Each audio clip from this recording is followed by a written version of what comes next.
нямаш никаква мотивация, не ти се прави нищо, или има толкова неща, които трябва да направиш, че не си сигурен кое всъщност от тези неща да направиш. В такъв случай просто започни с едно нещо. Избери едно нещо и дори да е грешното нещо, когато започнеш да го правиш, ще разбереш, че е грешно.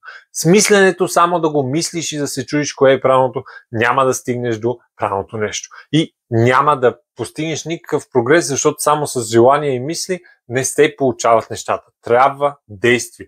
И като започнеш дори едно нещо, което е просто някакво действие, да не си сигурен или сигурна какво е действието, което трябва да направиш, просто започни да правиш нещо и това ще те доведе до резултата, който искаш. Как се придвижваме в мъглата, когато не виждаме нищо, просто правим по една стъпка. И всяка една стъпка открива пред нас повече възможности и това ни помага да постигнем някаква яснота. Но ако не направим нито една стъпка, ние ще седим в мъглата и няма да направим никакъв прогрес, само регрес. Това най-малката стъпка в каквато и да е посока е по-добре, отколкото да не правим никакви стъпки.